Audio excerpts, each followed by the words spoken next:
The makers of Campbell Soup present the Campbell Playhouse. Orson Wells, producer.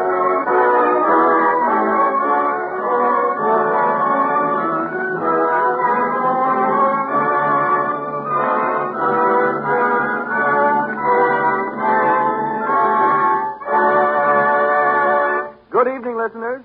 This is Ernest Chappell speaking. Tonight, the Campbell Playhouse presents Orson Wells in his own radio version of Counselor at Law. Heading the cast are Aline McMahon of the theater in Hollywood and Gertrude Berg, who leaves her role as Molly Goldberg on her own program, The Rise of the Goldbergs, to appear on another broadcast for the first time.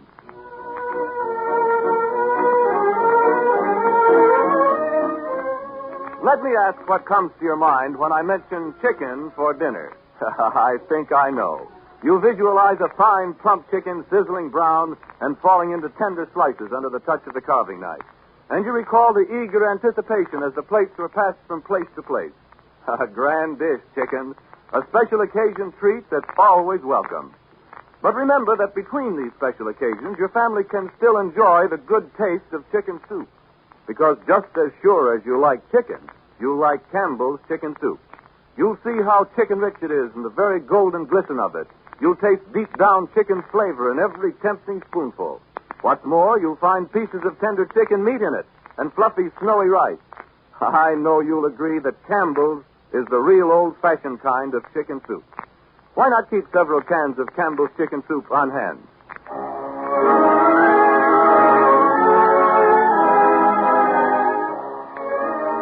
Good evening. This is Orson Wells. The Campbell Playhouse, as I've already mentioned, is a radio show and not a broadcast from the stage. Our stories are addressed to you in your homes and not to an audience that we can see. And only on special occasions are inhabitants of the outside world admitted to the mysterious privacy of the studio from which these words are originating. Tonight is such an occasion. But tonight our story is about courtrooms and judges, laws and lawyers, and nobody knows less about these things than I do. And nobody knows more than my good friend, Mr. Samuel S. Leibowitz, who's been kind enough to come up here and check my script for inaccuracies and to advise me on points of legal procedure. Under the circumstances, the least I could do was to ask him to stay for the broadcast. For Mr. Leibowitz, as everybody knows who can spell out a headline, has been prominent in more celebrated trials than you could shake a docket at.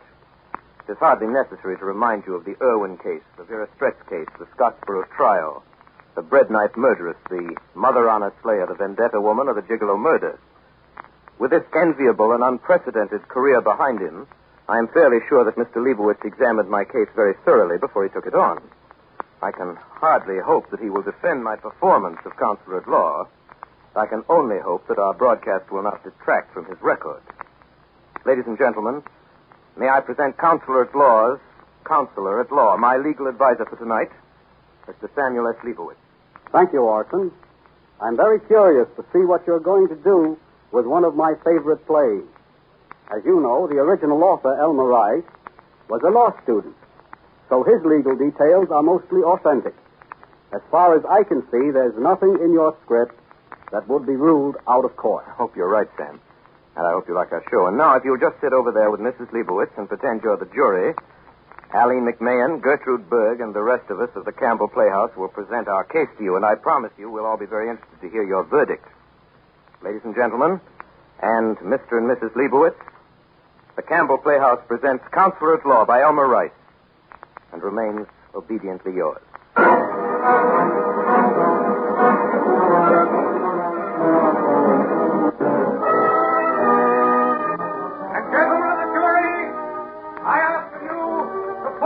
Into Dora Campbell's place. She loved the deceased with all the tender emotion that a woman can lavish upon a man. The small finger that pressed that fatal trigger was the desperations of a loving heart. I know, gentlemen, as you look into the face of this poor widow, oppressed with grief and remorse, you will not find it in your heart to condemn one whom heaven has already punished for no other crime and that she loved not wisely, but too well.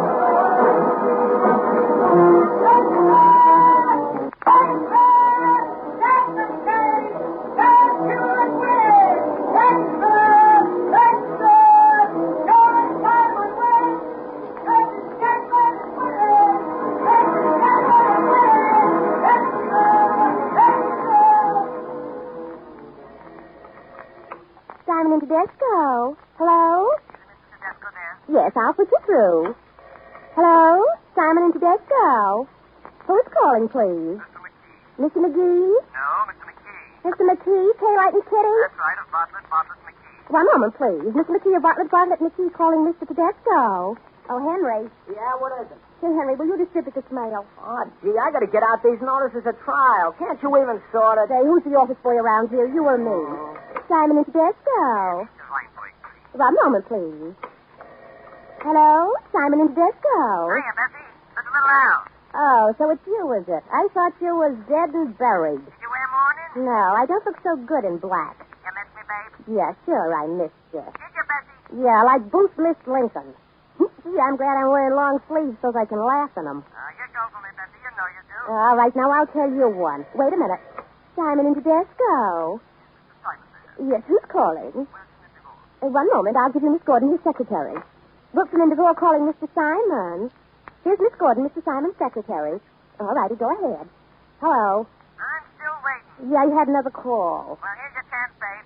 You and me stepping out tonight. I can't tonight. Say, you must have your hats made in a barrel factory. You better call me back later. I'm busy now. Hello? Simon and Tedesco. One moment, please. Who did you wish to see, madam? Mr. Simon busy? Yes, he is. Would anybody else do? I'll wait for him. Well, he may be busy for quite a while. Oh, that's all right. I got plenty time. All right, take a seat. Thank you. Hello? Simon and Tedesco. Who's calling Mr. Simon? I'll put you through to Miss Gordon, his secretary. Bessie. Tongue on rye and chocolate mountain. Oh, thanks, Charlie. 30 cents and here's your change. Did you tell him to put a lot of Russian dressing on it? They smeared it on thick. Simon and Tedesco. Hello? This is Bellini. Mr. Bellini? Go now. Yes, you can have Mr. Tedesco now. Mr. Bellini's calling Mr. Tedesco. Excuse me, ma'am. Yeah? What is it, please? Ain't you Mr. Simon's mother? Sure, I'm Lena Simon. I thought I recognized you. I guess you don't remember me. Well, I think I saw you somewhere before. I'm Charlie McFadden. Used to be the helper to Barney O'Rourke, the plumber on 3rd Avenue. When you and your old man had the bakery shop and George was selling papers. Oh, sure, of course, sure. Oh, then we lived on 86th Street. Yeah. I'll say you're looking great. Oh, you don't look a day older than the last time I saw you. Well, I have my health, thank God. My boy gives me everything. More than I want. Why shouldn't I look well? Well, you sure got reason to be proud of your son, Mrs. Simon. He's a prince among men, that's what he is. Yes. That's just what he is, Mr. McFadden. Well, he gave me a new start in life, that's what he did. You know, I was nothing but a jailbird. You're working here for Georgie. Yeah, nearly 4 years now. Process server. Now and again, I do a little private detective work for Mr. Simon. You see, I got ways of finding things out. He's a good man, my Georgie. He always worked hard. Since he was a little boy, he's working hard. Always working and studying and trying to better himself. Sure. That's how he made his success. Well, I'll tell G.S. you're here, Mrs. Simon. No, Mr. McFadden, I'll sit and wait for Georgie. It's all right. He's so busy and I have all day. Hello? Simon and Tedesco. Who's calling me? I'll give you Mr. Simon's secretary, Miss Gordon. One moment, please. Good morning, everybody. Oh, good morning, Mr. Chapman. Good morning, Betsy. Well, congratulations, Mrs. Chapman. Thanks, Charlie. Well, you sure must be feeling good this morning, Mr. Chapman. I feel just like a new woman. That's how I feel. Yeah, I'll bet you do. After all you've been through. Of course, after Mr. Simon talked to the jury, I had a feeling that everything was going to be all right. Why, do you know, I just sat there and cried like a baby? And when the acquittal came, would you believe it? I was out like a light. Gee, I wish I could have heard Mr. Simon speak. Bessie, will you tell him I'm here? I sure will. Oh, Miss Gordon, Mrs. Chapman's in the office to see Mr. Simon. All righty, I'll tell her.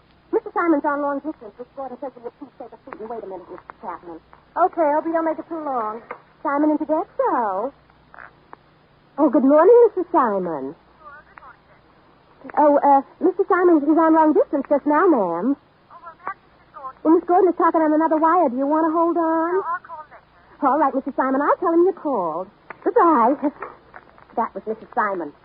Did she come around here a lot? Oh, well, not so much. They live up in Westchester. Yeah. She's one of the 400, you know. Her father was the governor of some state. Kind of ritzy, huh? Well, you know the way those society dames are. Sure. They never wear the same dress twice. And Yes, Miss Gordon. Mr. Simon will see Mrs. Chapman now. He asked her to step in. All righty. You can go right in now, Mrs. Chapman. You know the way? Yes, I know the way. Hello, Zadora. Hello, George, darling. Down. Thank you, George. Pretty busy, Zadora. What's on your mind? Anything special? I got clients waiting for me. Oh, well, let them wait. George, darling, how can I ever thank you They enough? thanked me last night. It's my business to tell people when they get into trouble, and hereafter don't keep any firearms around the house. It might turn out so well next time, you know. Oh, George, you were so wonderful when you talked to the jury. All those beautiful things you said about me. See, it made me feel that you were the first man that ever really understood me. Well, anyhow, I understand juries. It's very nice of you to come in, Zadora. Any time I can be of any further use to you. I'm very Why are glad. you so cold to me, George? Don't you know how fond I am of you? Oh, George, dear, I've learned to grow so fond of you. And I realize you're a married man. Listen, Mrs. Chapman. I was engaged to defend you on the charge of murdering your husband. There's nothing in the retainer that requires me to fall in love with you. Well, of all the darn nerve. There's a way out, Mrs. Chapman. Come Are on. you throwing me out of your office? That's what it looks like. You go to the devil. Goodbye, Mrs. Chapman. I'm going to pay for this. Say, Bessie, if that woman comes in or calls me, I'm out. You understand? Yes, Mr. Simon. So help me, that's the last of those female murder cases I'll ever handle. Hello, Georgie. Mama. Mama, I didn't know you were here. That's all right, Georgie. How are you? Have you been here long? Bessie, why didn't you tell me my mother was here? Only a few minutes, Georgie. Oh, I'm sorry, Mr. Simon. I didn't know the lady was your mother. What do you mean you didn't know? Don't you ask people who they are when they come in? Georgie, please. I got plenty The next time my mother calls, I want her announced right away, no matter who's in the office. You understand? Yes, Mr. Simon. Come in the office, Mama. Have your lunch? Sure. A long time already. Sit down, Mama. Make yourself comfortable. Well, Mama, I decided to go to Europe with Cora next week. That's good, Georgie. That's good. You need a good rest. You work too I hard. don't need any rest, but... Well, hard work's good for me, Mama, but I promised Cora that we'd celebrate our 5th anniversary by taking a trip together. You know, I haven't really had a chance to be alone with Cora much. That's what you should do, Georgie. A man and his wife should be just as close together as possible. Yeah, especially when a man has a wife like Cora. She's a wonderful, wonderful woman, Mama. Yeah. She has a good husband, and you too, Georgie. Oh, yes, of course. According to you, nobody would be good enough for me. It's wonder the King of England never asked me to become his son-in-law. Well, I'm sure his daughters couldn't do any better. Mama, you're sweet. All right, laugh. My opinion you don't change. Georgie, I want to talk to you. Is anything wrong? You feeling all right? Oh, I'm feeling fine. About me, you mustn't worry, Georgie. What's the matter, then? What do you look so serious about? Georgie, you mustn't be angry I'm not with going to be me. angry. What is it? Georgie, your brother David called me up this morning. Well, He told me you wouldn't be angry. I'm not angry, Mama. Go ahead. He needs a little money. Money? What does he need money for this time? Check came back from the bank. You mean he gave somebody a bum check? He made a little mistake in his balance. That devil, he made a little mistake in his balance. He's a crook, that's what he is. Georgie, is that a way to talk about your brother? Yes, brother. A fine brother he is. But I'm through with him. He can get himself out of this one. Georgie, be a good boy. It's the last time. He won't do it again. Yes. How many times have I heard that one before? I'm through with him, I tell you. I'm supposed to be an important lawyer around here. I'm mixed up in more front-page cases than any lawyer in New York. People from whole families come in and think I'm doing him a favor if I accept their retainers. If I don't happen to like a millionaire's looks, I throw him out of the office. Yeah, it's fine for me, isn't it, to have a brother going around getting himself pinched in gambling raids and handing out rubber checks. It's great, isn't it? George, please. For me, do it. Not for him. Oh, no. I don't always ask you for something, Georgie. All right, then, Mama. Put it that way. Rexy, you come in? Thanks, Georgie. You're a good boy. Yes, Mr. Simon. Oh, hello, Mrs. Simon. How are you? Can't complain. Thank you, Miss Gordon. Rexy, make out a check. My brother for... how much is it, Mama? $450. $450 cash for the mail tonight. Yes, Mr. Simon. Oh, Pete Malone from the county clerk's office is outside. He says it's important. A few minutes. Can't